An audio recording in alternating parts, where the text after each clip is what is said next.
everything, so bear with me and everything, okay? Because it's been, I know it's a hugely important one. And welcome very much to Conversations. Pleasure to welcome to the program a member of the team here at MNN, being Dr. Larry Parks, and he's producer of a program that airs every week here in Manhattan, and he's a scholar and student of monetary policy. He's the executive director of the Foundation for the Advancement of Monetary Education. Right, for the advancement of monetary education. I'm going to be getting some education here. And Larry, welcome really very much to Conversation. Well, thank you very much, Harold. It's a real pleasure and honor to be on your show again, and it's very nice to see you. It's always good to see you, Larry. Share with me a little bit your own background. Born and raised, a little educated. And then we got a couple charts you're going to show, and you're going to explain to us somewhat your understanding of the importance of monetary education and what we should know about the monetary process or what it means to the people. Actually, I'm going to explain why the wheels are coming off the wagon. Okay. And why a monetary collapse is in our future. Okay. And what people should do to protect themselves and protect their families. And secondly, to protect the nation. But your background a little bit. My background is born and raised in this area. Originally a math major, then engineering, worked for IBM. After IBM, I went into business, helped build a business, sold it to a major company. What kind of a business? Data processing. Okay. IBM had put me into business while I was in graduate school. I see. Okay, and good. then I went into the venture capital business, and then into the money management business, and from there I segued into the Foundation for the Advancement of Monetary Education. When did you set that up? That was in 1995, and there's a website people should know about. It's fame.org, F-A-M-E.org. That's a great name. And the way I met you, Harold, you may recall I was on your program some years ago, and you had a producer in those days, Gloria Messer, sure, who was very eager for me to have a program. And I have a program that airs every week here at Manhattan Neighborhood Network. It's on Thursday night at 7 o'clock. It's live, isn't it? It's a live show Thursday night at 7 o'clock every week on Channel 56 Time Warner and Channel 83 RCN. Yeah, and Gloria's a great help in putting that together. She's a wonder. She's helped so many people, We've been doing this for 3 years, and I'll tell you, she is a trooper. Yeah, and as you, I think she really believes in what we're doing and why this is important to people. In terms of public access itself? Well, in terms of finding out something about the money, I mean, you were telling me a story. Why don't you tell the viewers about your experience with Isaac Asimov? Well, I could, I'd say it. And I went, after we decided to do the program, I went to my computer and looked up some articles about monetary this and that and M1 and all kinds of things. And I swear to God, I mean, I've got a couple, a lot of things. I couldn't understand it. Excuse me, I got a little cold. And I can remember watching Mr. Greenspan before Senate hearings and so forth, and he would talk, and I really couldn't understand it, and I usually can fathom things pretty well. But I had done a program way back with the great famous polymath, Isaac Asimov. And I had looked up, excuse me, in Who's Who, and he had written, I don't know, 500 books or something. He would write a book on every subject under the sun, astrophysics and art and literature and everything. The only subject he had, if I'm not mistaken, he's passed now and everything, but there was only one subject that was beyond his ken. He could not understand it, and it was generally economics. Right. That was my take. Well, there's a reason for that. Yeah. And it's no failing on your part, and there was no failing on Isaac Asimov's part. And the fact is, they don't want folks to understand what's going on. And the guy who really put his finger on this the best was John Kenneth Galbraith. Okay. And you'll recall him. At one time, he was arguably the dean of the economics profession, former president of the American Economic Association. For 40-some-odd years, he was the Paul M. Warburg Professor of Economics at Harvard, wrote 40-some-odd books. And in one of his books, it's called Money, and he has this very apocryphal sentence in the book about monetary economics. He says, in the field of monetary economics, economists use this is a direct quote. It says, economists use complexity to disguise and evade the truth rather than to reveal it. Really? To disguise. Now, we have a word in the English language for disguising and evading the truth. It's called lying. Well, that's a stronger term. Yeah. Here you have John Kenneth Galbraith, not exactly, a fringe character telling you right out, He was the economic advisor to President Kennedy. They loved him, and just about telling you right out that when it comes to monetary stuff, they lie. Well, why do they lie? They have tenure. I mean, they could tell you the truth. And the fact is, they really don't want you to understand the malfeasance in the monetary structure, because the way the whole system, we're not talking about policy, we're talking about structure, because the way the system is set up, it's set up to, in effect, to steal from ordinary people and transfer their wealth to a financial elite. And what we have all over the planet is a system for thievery, for institutional thievery, for transferring wealth from ordinary people to the financial elite. And by the time we get done with this program today, you're going to see exactly how this gets done. Is there always been like that? Was it like that in emperors of Rome? It was never like, nobody pushed the envelope as they're pushing it today. Okay. And so there was always malfeasance in the system, going back even in Britain in the 17th century with the Bank of England, and even before the Bank of England. But nobody in their wildest dreams thought they could steal as much as they're stealing today. And part of the evidence now is you have a small financial elite that has amassed unfathomable wealth. I mean, these folks are buying private $150 million airplanes with saunas and hot tubs on the planes, 40,000-foot houses in multiple locations around the planet, 400-foot boats. I mean, what exactly do these people do? Do they provide to society that they should be rewarded like this? Do they provide some product or service that improves anyone's life? Have they invented anything? I mean, what's going on here? With all due respect, if I may, the emperors of Rome lived well. And they lived in great palaces. And the kings in the Versailles lived very well. And the ruling elites of societies all throughout history lived very well, while most of the people were wallowing around in the mud. Yeah, but we purport here to have a democracy, and we purport to have a constitution where everybody is equal under the law. And we don't have that. These people have amassed what in the 19th century and the 18th century was referred to as special privilege. And what special privilege means is the ability to tap into the coercive power of government to enrich yourself at the expense of ordinary people. And the evidence that the founders of this country did not want special privilege is that they wrote into the Constitution, they outlawed the granting of titles of nobility. They didn't even want the appearance of special privilege. And the enormous special privilege that the financial folks have today, and really it's been given to the banks, is that the Congress has transferred a power to the banks, to the banking system, that the Congress does not have under our Constitution, and that is the power to create money out of nothing. Now again, I know people watching this show are saying, what is this guy talking about? Creating money out of nothing. So let me talk to that issue if I may. Okay, I want to just develop that a little bit further, this idea of historical context, because you got power. Aristotle in Greece, in Pericles in Greece, said that a few of the people lived the life of the mind and the spirit and civilized life, but it was a slave society. We had chattel slavery. We've had the kings would ennoble themselves. They had power in order to do it. And now, if we don't have kings in the United States now, we have the people who filled the role of the leading, and they called that ancient order, for 1,000 years after Rome, they called it the ancient regime. You had the dynastic families. People got their sense of identity by identifying with that. Now what we have, what constitutes our feudal ruling clique? That is it the bankers or the peoples that are involved in the economic world are now in the place of what were the kings and barons of It's the power old. To create money out of nothing. Well, that's the source of the power, but they are then the people that you're talking about who are the leading edge in being It's the banks. benefited by this. It's the banks and it's Wall Street. The banks. So we don't have kings. We don't have that kind of a thing now. We don't have a feudal order. We have an industrial society. We have the corporations and the financial banks, guys and have they taken form over. the ruling elite that are being served by the system at the expense of the masses. Exactly. As always it has been in history, then I submit. And the financial guys have taken over. So it's a different group running it, but it's always been that way throughout all of human history. However, this country was different.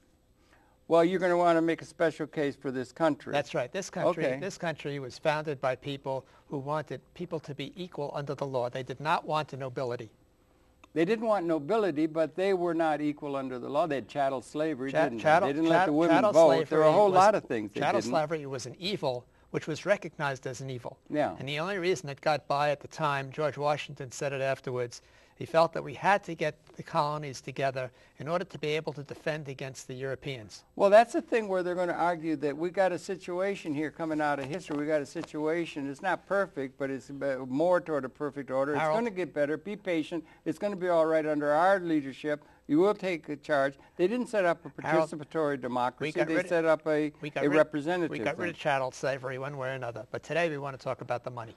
Well, okay, I just want to put historical context that it's not so different that you got a small group of people doing very well at the expense of the people. That's right. And the system in place does not serve the interests of the people, and the trends therein are not adequate to what the future requires. That's exactly right. That's exactly right, and it's historical. That's exactly right. Nothing new about that, except it's a little different in America. This country is supposed to be different.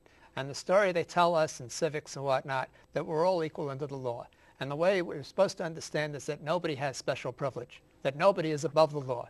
And here you have the law has been corrupted. And the way it's been corrupted is that the Congress has delegated to the banking system a power that the Congress does not have under our Constitution, which is the power to create money out of nothing. They had the power to create money. This is not a power that's granted in the Constitution. And in Article 1, Section 8, the Congress is given the power to coin money. Not to create money, to coin money. In Article 1, Section 10, it's clear that the money in this country is gold and silver, and that was the case from the time of the Revolution right up until the Civil War. Now, I want to talk now to the a gold standard? Or not the gold standard. The gold standard is an invitation to fraud. They had gold and silver as money. It's not the same thing as the gold standard. Okay. The gold standard is when you have paper money that's redeemable, backed by, exchangeable for. It says so right on the bill. Paid to the order and redeemable. That is not authorized by the Constitution. The Constitution does not authorize paper money and in any way. Okay, let's get it straight. We're talking here about power, and we're talking here about things. You're talking about policy. And we have fiscal policy, tax, and that sort of thing. That's part of the political exchange. Harold, let's get on to the money. And then what you want to talk about is monetary policy. I want to talk and you want to talk about the economic, the theorizing that informs the monetary aspect of our operation of the economy. I want to talk about the monetary structure. Okay. Now, talk to us. What is it? What is it, first of all? As a segue into this, I want people to get an understanding of what's happened to the money in this country. And I have a couple of charts to put up. And let me put up the first one. Well, if you can put that first chart up, George. It's a little tricky sometimes to get it up. And you want to talk to these charts that you have. I know you always have those.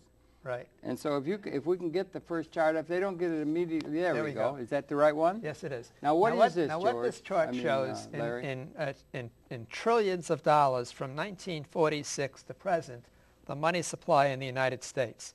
Now, before 1946, before World War II, the money supply in this country was $6 billion, according to the Federal Reserve. After World War II, in 1946, it was $150 billion. Today, it's roughly $12.5 trillion. So it went from 1946, $140 billion, to now 12.5 trillion. Now, define what is the money supply. This is the M3, the broad money supply is calculated by the Federal Reserve. What is it? It includes exactly. currency in circulation. It includes large time deposits. It includes anything that's considered to money. Let's come back to us. We can take down the chart. Take down this chart and come back to George, Larry. Yeah. Now, well, one of the things that people don't understand, and like you say, you don't understand economics, and Isaac didn't understand it, is where does all this money come from? How does all this money come into the system? Well, there's progress. Excuse me. How does all this money come into the system? Where does it come from? Does it come down from the sky? I haven't got a clear understanding of what you're talking about. Well, does that include assets? We went from 150 billion money supply. Now what is money supply? That's what the Fed says it is. No, it's the broad money supply. It's currency in circulation. Currency. That's dollar bills? It's currency, dollar bills plus checking deposits. Money that is in your checking deposit. In your checking account. Yeah, all right. Or money that's in large time deposits. It doesn't involve anything like capital assets? No. Just money. Just money. Just and money. Anybody who wants to look it up can go on the internet and look up M3, and they'll tell you what the components for M3 are. Yeah. And these are standard things that are used by other countries around the planet. How many and so the issue components that I'm are putting there? to you now is, where does all this money come from? Now, you don't have the answer to that. Well, I think it comes from, if I may, and I am ignorant, right, but I think it comes, we have a thing called the Federal Reserve System. And other countries have what they call central banks that are, Harold, let me just stop you right off. They can print money. Harold, let me just stop you right off. There's probably not one person in 1,000 that can tell you where this money comes from. But I'm going to tell you right now. and you're not going to like what I tell you. And the reason you're not going to like what I tell you is because it's simply so outrageous. Mm-hmm. All right? That's why you're not going to like it. But let me explain to you in very simple terms where this money comes from. The money you're talking, okay. And let me explain it by example, because that's the easiest way for you to grasp it. Mm-hmm. So suppose you're buying a house and and it needs, say, a $300,000 mortgage to complete the purchase. Okay. And you come to the bank, say Citibank, and I'm Citibank, and you say you want to borrow $300,000. And we sign a bunch of papers back and forth and whatnot, and Citibank gives you the $300,000. And let me tell you, that $300,000 mortgage, say it's 6% fixed interest, 30-year duration, it's going to return interest to Citibank $347,000. Call it $350,000. And this is Wait a minute. You're talking fast. Okay. So it was $300,000? $300,000 mortgage, 6% interest, 30-year fixed rate. Wait a minute. Okay. Now, okay. Now that's the thing a lot of the citizens would have dealt with buying a house. Yeah. Now the interest on that $300,000 loan to Citibank is going to be, over the 30-year period, $347,000. On top of the 300. The interest, that's, I said, yeah, the interest on the loan. Excuse me, Larry, that's what I'm trying to emphasize, is that when you buy a mortgage, when you get a mortgage, you get to where you're paying interest all the time. Right. And you don't get even paying the principal toward the end interest if is you going manage to be, get through for it. giving you this mortgage, the interest is going to be, over the 30-year period, $347,000. More than the initial cost. Yes, call it $350,000. Right, so it's $600,000 you're in debt to for paying it back. You're borrowing I just want to make a point about the $300,000. Okay. And the question is, where does Citibank get the $300,000 to lend you? They get it from... you don't have the answer to this. Well, probably not, but one of the things Let me tell you how they get traditionally it. they would get it from depositors who put in from past savings. You don't have the answer to this. Mm-hmm. Nobody has the answer to this, but you're going to have it now. Oh, I don't feel so bad if nobody has the answer. Hardly anybody. Yeah. What happens is somebody goes to a computer and types 3 and 5 zeros, and they credit your account. And so that $300,000 is the result of 6 keystrokes in a computer. That's it. Well, they didn't have computers long ago. They didn't have computers. They did have abacus computers. Somebody did it by hand. Yeah, yeah. All right? Yeah. But the Federal Reserve is very explicit about this. Money exists as a bookkeeping entry in a bank. Okay. And so for getting those keystrokes, those 6 keystrokes, they're going to get $350,000 over a 30-year period. Now, if that wasn't a $300,000 loan, say it was a $3 million loan, say for a commercial building, and now the interest is going to be $3.5 million, what does Citibank have to do to get the extra money? And the answer is all they have to do is hit the 0 key one more time. Now, like I say, you're not going to like this explanation because it's just so outrageous. Why should they just have to key some numbers in and get all that interest? Now, if that wasn't a $3 million, bear with me. Yeah. If that wasn't a $3 million loan for a commercial building, say it was a $30 million loan to the Philippines, and now they're going to get now they're going to get $35 million in interest. What do they have to do to get the extra money? And the answer is hit the 0 key one more time. Mm-hmm. So just some key presses in a computer, and now they're going to get $35 million, and that's how that money supply grows. Put that chart back up, please, that first chart again, the one that shows the money supply growing from the number 1 chart. I'm not sure they'll be able to do it with great dexterity. Can we go back to that other chart? Yeah, you can. So this is how the money supply went from $150 billion to $12.5 trillion. It's the banking system that creates the money. Of that $12.5 trillion, the Federal Reserve created roughly $900 billion. That's the Federal Reserve's entire balance sheet. The other $11.5 trillion is created out of nothing by the banks. Come back to me, please. Now, it would appear, Harold... You're talking very fast, and it's very confusing. We only got an hour. Yeah, that's true. It would appear that this is a win-win situation. I mean, Citibank would get the interest and whatnot. You would get your mortgage. What's the problem? Okay. Right? What's the problem? What is the problem? Well, if the people can't pay their mortgages... Well, no, there's another problem. Okay. And the problem is when you create money out of nothing, you depreciate the purchasing power of money that exists because we're creating more money, and we depreciate the purchasing power of money that's been promised for future payment, such as people's pensions. This is what we call inflation. And so what these folks in the banking system and the authorities want to do is they want to somehow fool the people into thinking that prices have not been impacted. Now, one of the ways they do that is to phony up the so-called CPI, which is calculated by the Bureau of Labor Statistics. Is that the Consumer Price Index? That is the Consumer Price Index. Now, I have another chart. Now, go a little slower. I will. Because you're using a lot of language that economists use that most citizens will have a hard time encapsulating, and that's what makes it so confusing. Everybody knows the CPI. Let's go to that next chart, please. Now, this chart shows two lines. The bottom line is the CPI index is calculated by the Bureau of Labor Statistics, by the government. This over time. Now, over the time, this chart goes from 1980 to 2006. Now, you can see prior to 1984, 86 thereabouts, or even 88, these lines were fairly coincident. And what's happened there is that the Bureau of Labor Statistics over time has changed the methodology, the method by which they calculate the CPI.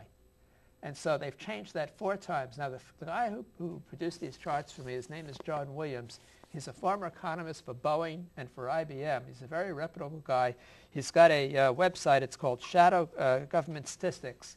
But in effect, the CPI has been greatly understated in recent years, as you can see, between the gap between the red line and the blue line. Is this one of the things they use to chart inflation?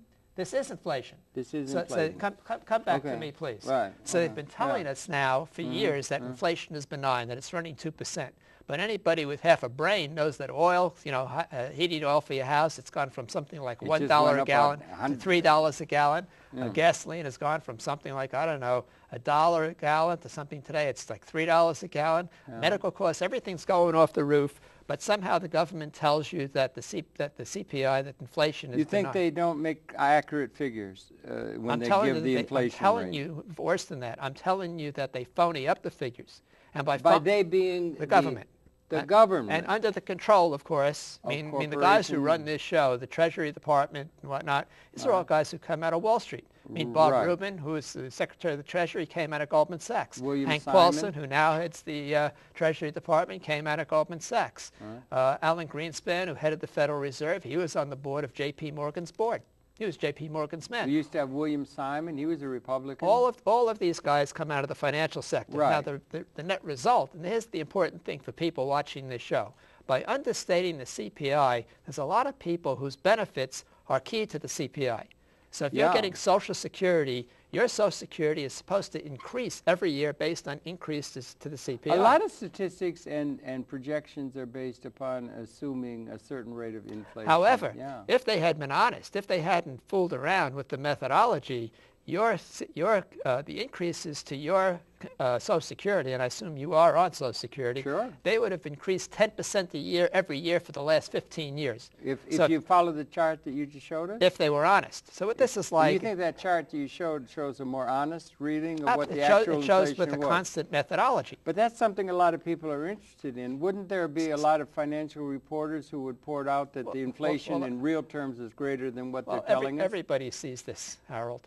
However, what can you do about it? I mean, they've done something about it in Argentina. Something like 40,000 pensioners brought a lawsuit, and they won the lawsuit, but the government isn't paying off. They did after the implosion? Right now. But the net effect for you today, Harold, is that every year for the last 10 years, every year, your Social Security benefit should have gone up something like $100 to $150 a year. If you're getting $1,500 a month now, you should be getting $3,000 a month now.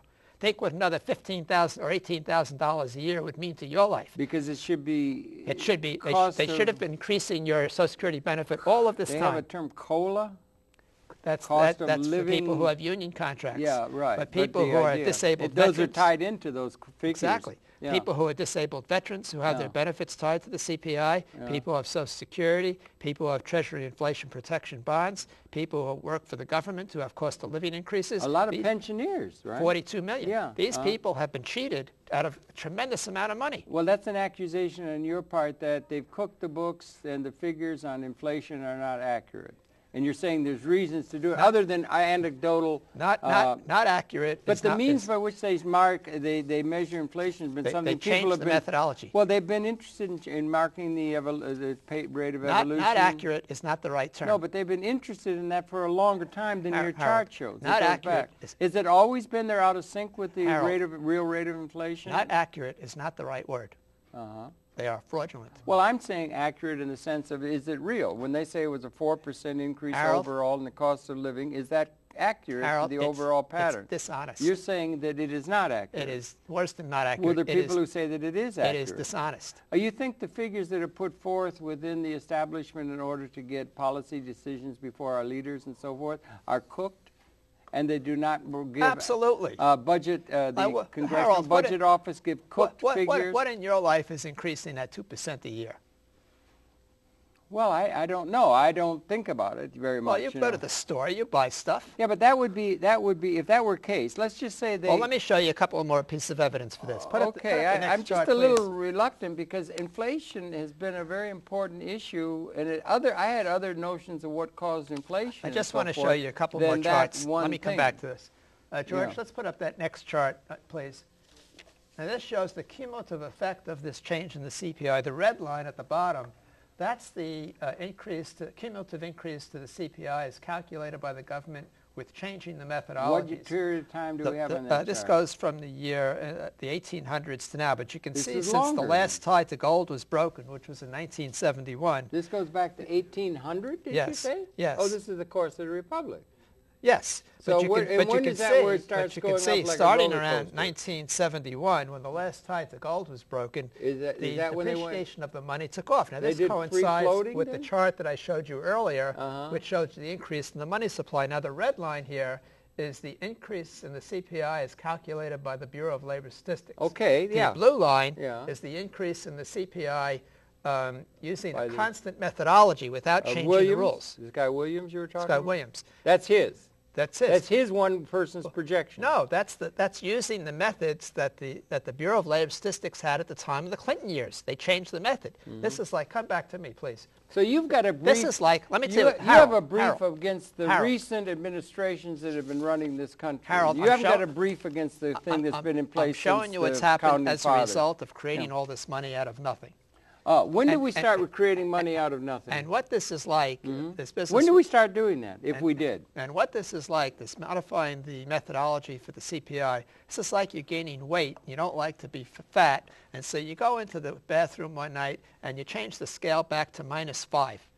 And so Yeah, that takes off 5 pounds just like right, that. and that's it. And that's It's what like they're a telling us. keystroke on a computer, I have right? just one more chart on this before we go forward. Let's have the next chart, please. This is a much cleaner chart showing the price level in the United States from 1820 to 1932, and then afterwards, when Roosevelt took us the gold backing away from the money, but you can see it really took off around the 1970s. And so what's happened here is that the money has depreciated greatly. Now, what is this chart showing? And again, what's the time scale? This is similar. This is also from the 1800s. 1800s. Right. All right. Up through And now. There's a vertical line there. What's that? I can't see it. The vertical line is when Roosevelt took away the backing from the dollar for gold. Okay. 1933. And then the big jump is when the big jump is when the they last went off tie the to gold was broken. They when still they- had to redeem for foreigners at $35 an ounce, but when that was broken, And is that when Nixon went off the what do you call it, the exchange thing? that's exactly right. He did a thing about 72 or 3 It or was, something. it was August 15th, 1971. Come back to 71. me, please, George. Yeah. So That what's he happened here? Did he something floating, or he didn't have it?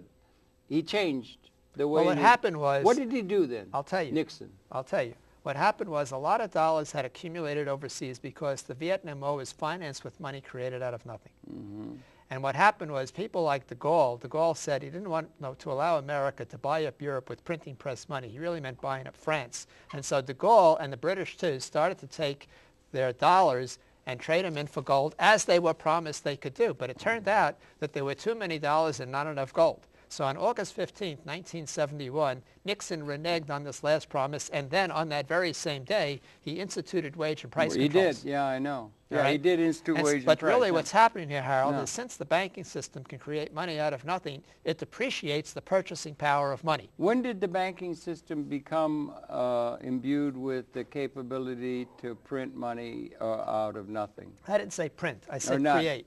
Well, And create. almost all our money today is electronic money. Right. We don't hardly When have did that happen in our economy?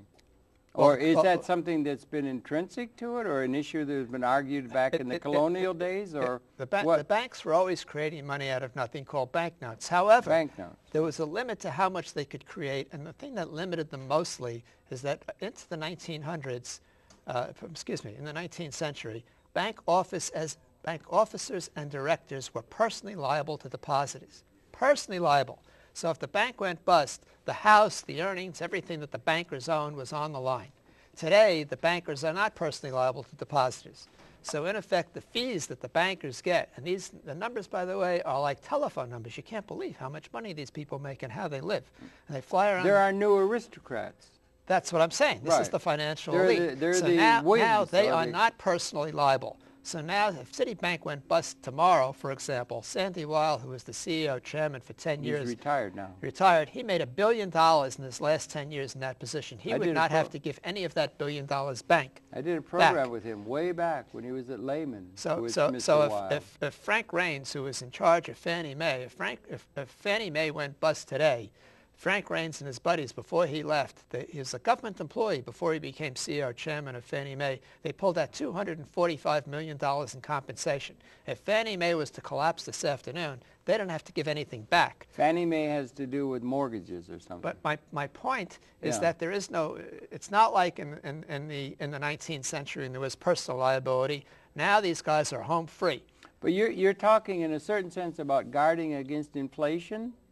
I'm talking about the political authorities have to have this business of creating money out of nothing and the effect that it has on ordinary people. We've had hyperinflation in some cases. I think you got a thing where they're sweeping up banknotes in Hungary. We have a picture. And we've had hyperinflation. They had terrible hyperinflation in Germany, in Weimar, Germany.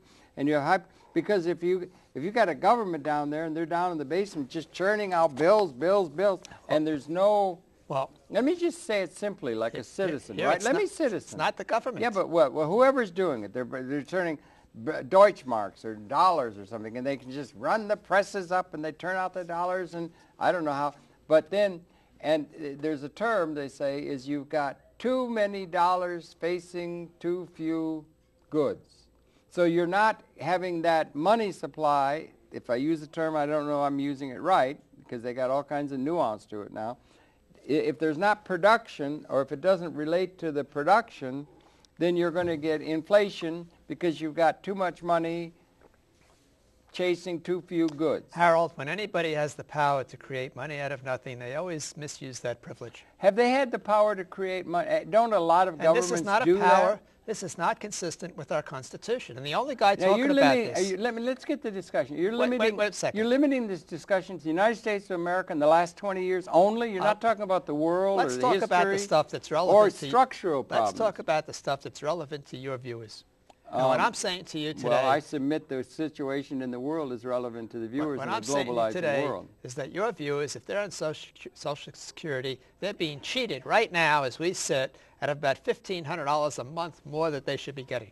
And if you have disabled veterans watching this show today, I'm telling you that they're getting cheated out of the benefits that they're supposed to be getting. And if you have people who have Treasury inflation protection bonds, they're being cheated out of the interest that they're supposed to get. People with long-term interest bonds and so forth, are they being more cheated? Importantly than the cheating that's going on in their benefits and what they're supposed to be getting, I'm going to make the case, if you let me in the next few minutes, that this whole system is going to collapse and people are going to lose their pensions, lose their annuities, regardless of what guarantees they think they have from the government to the state constitution, and that we're all in great peril. I want to make that point. That's the point you want to get to. That's the point I want to make. I should let you gallop along because it's what they call,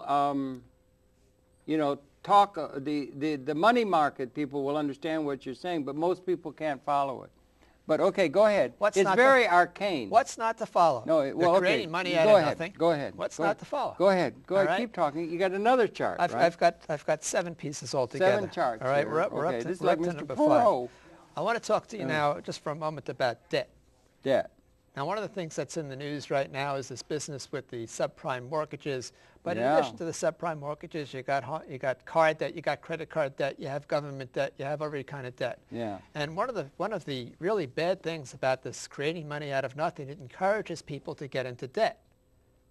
Creating money out of nothing is a structural thing, you're saying. It's a structural thing. And again, if I may, when did that start? It was always there, but since they broke the last tie to gold in 1971, it just took off. What makes the difference if we're not having it tied to gold? Because you like the idea because when of it was the gold standard? No. But when it was tied to gold, at least some of the money could be converted into gold. There was only so much gold, so it put a limit on how much money you could create. And you think they should be putting a limit on it by the...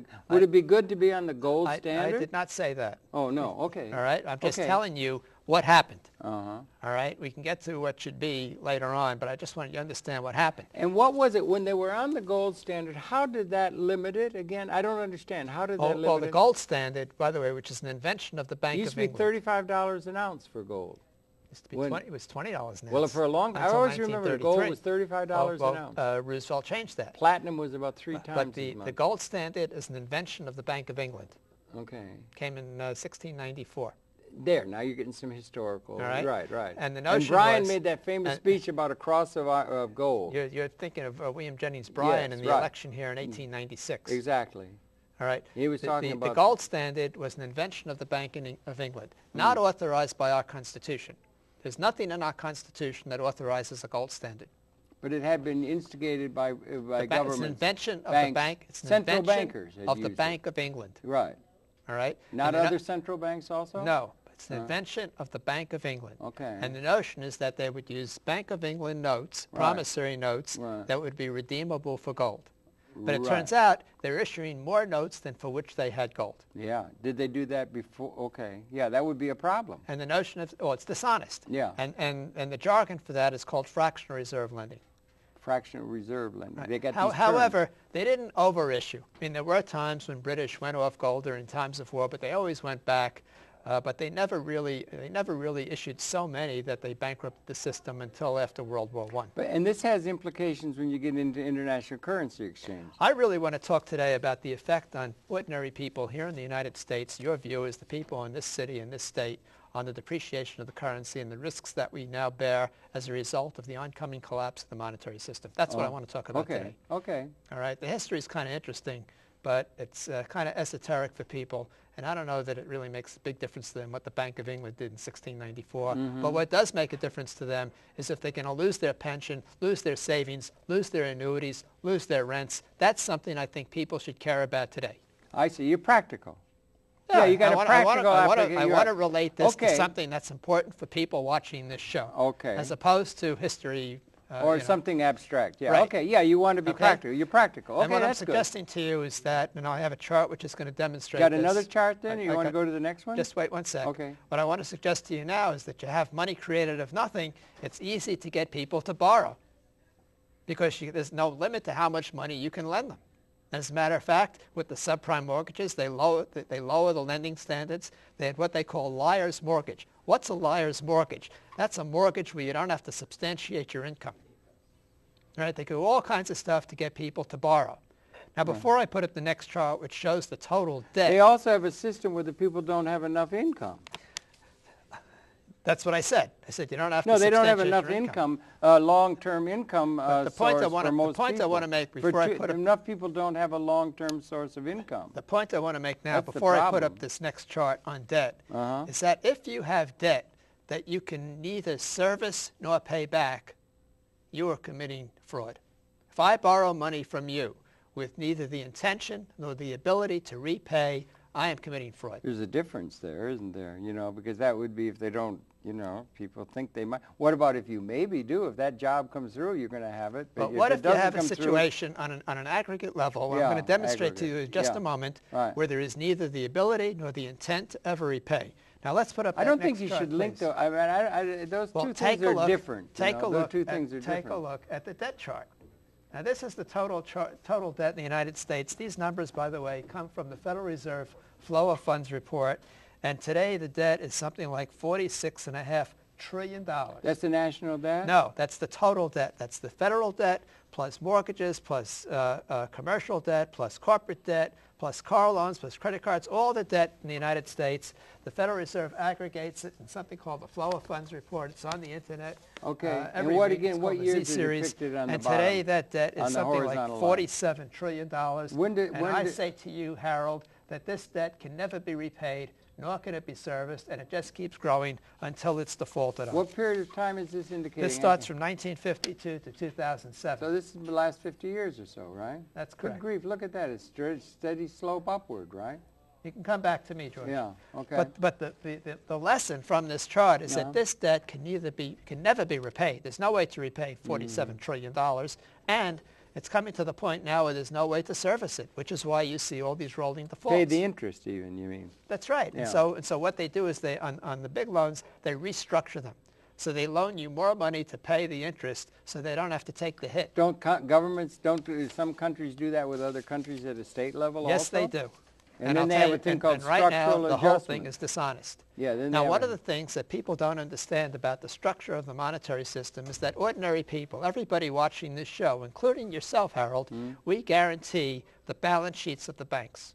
We guarantee. No other industry group has their balance sheets guaranteed by the public. So their assets are guaranteed systemically as a system by the so-called lender of last resort at the Federal Reserve. And Alan Greenspan has been very explicit about this. The Federal Reserve stands ready, in his words, to create money without limit to guarantee the balance sheets of the banks, and their liabilities are protected by so-called federal deposit insurance. So since their whole balance sheet is FDIC? Yes. So since their whole balance sheet is protected, what stops them from making crazy bets, making bad loans? And the answer is regulation. And so the metaphor that I like to use to explain this, suppose, Harold, I tell you, we're going to play poker.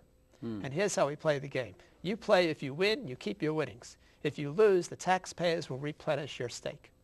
So what's to stop you, say, from pulling to an inside straight against 3 showing? And the answer is regulation.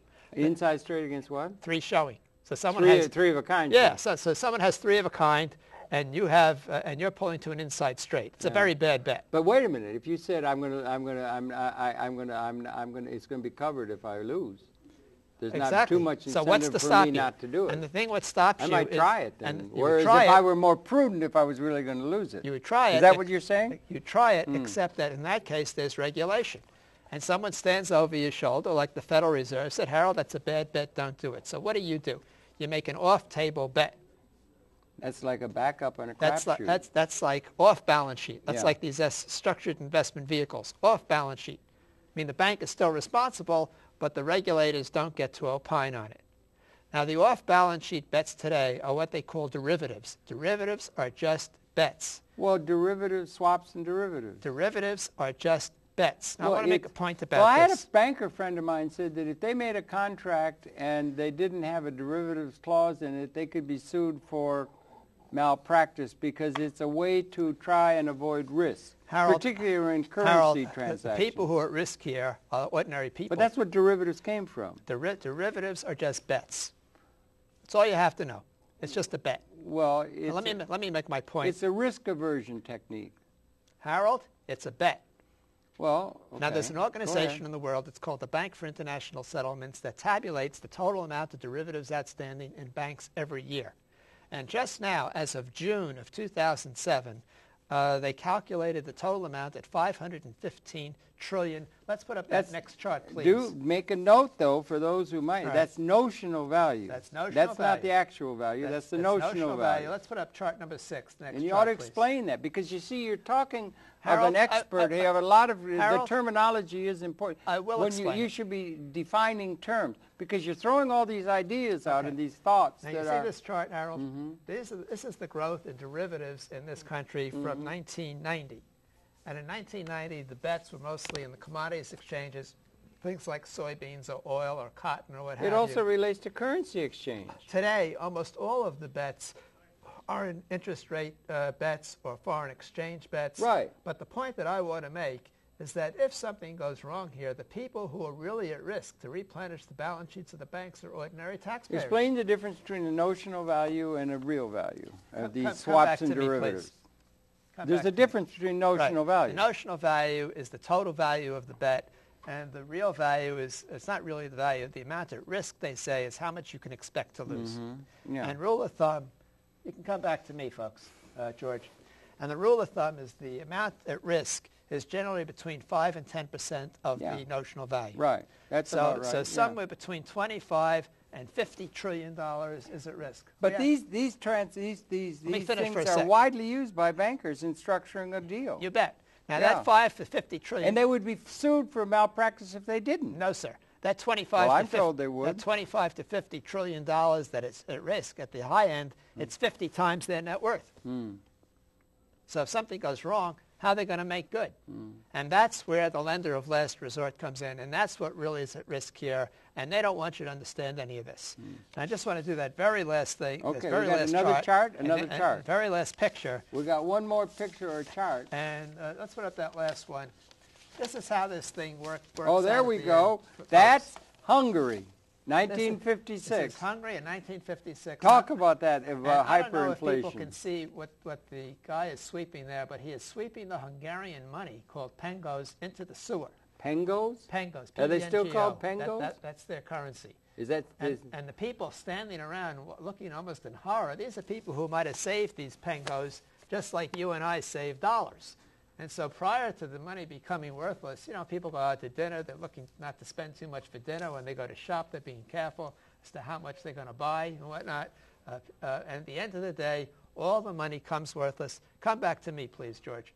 So really what we have here, the potential here, and this happens all over the world. I mean, there are no exceptions with paper money. Right. The paper money, the purchasing power always approaches its cost of production.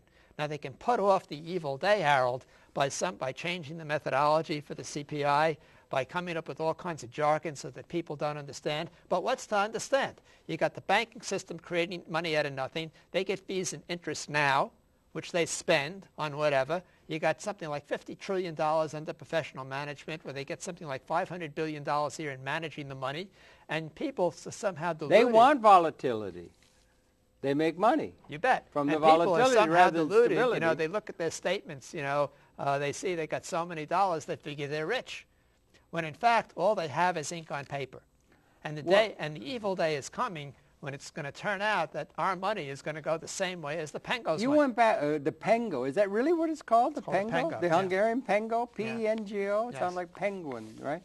But I mean, that original thing you were talking about, a mortgage on the $300,000, there was a house there.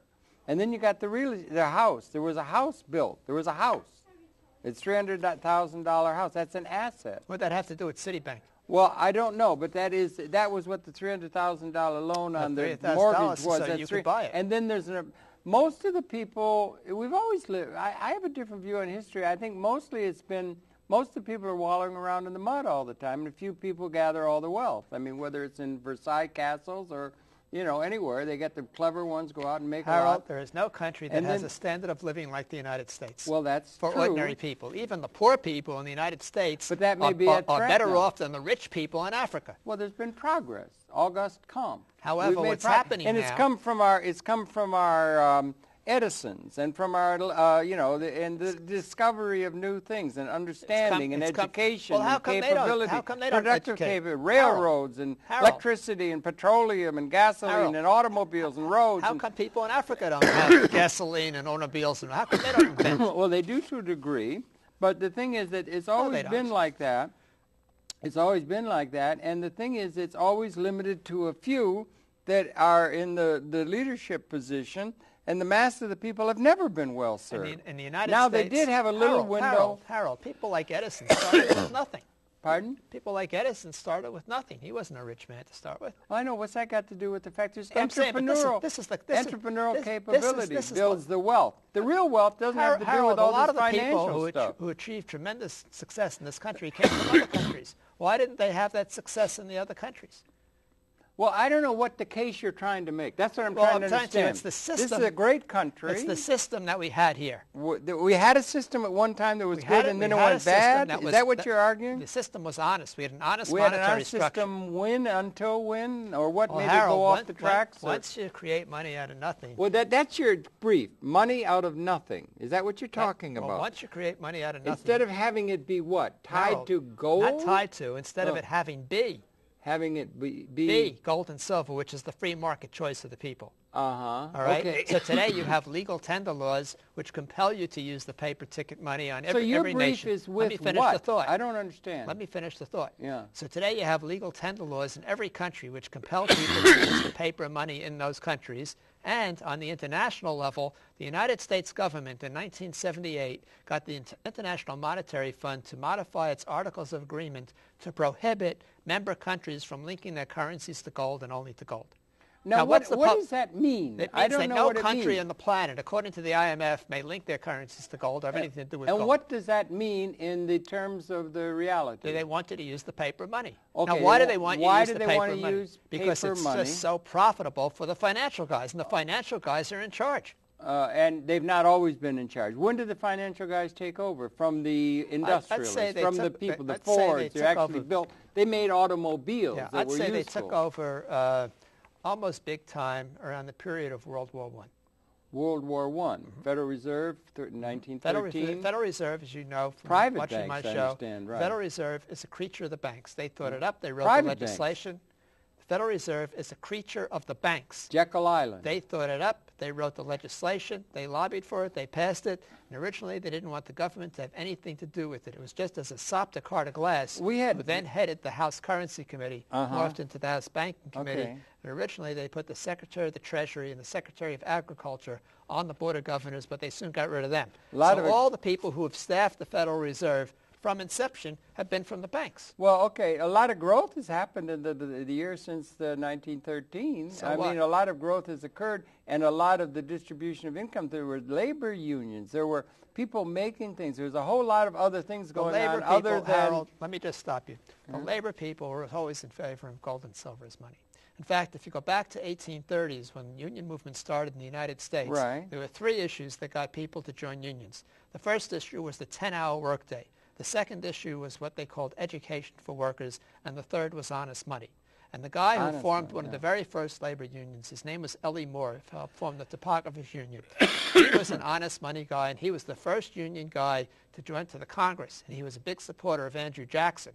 And Andrew Jackson had it that he wanted to get rid of the paper money, he wanted gold. So the union people, right from the get-go, understood about how ordinary people get cheated with the paper money. And this was at a time when Daniel Webster was a senator in 1832. Right. And he gave a very famous speech, and he said that nothing deceives the working man more than paper money.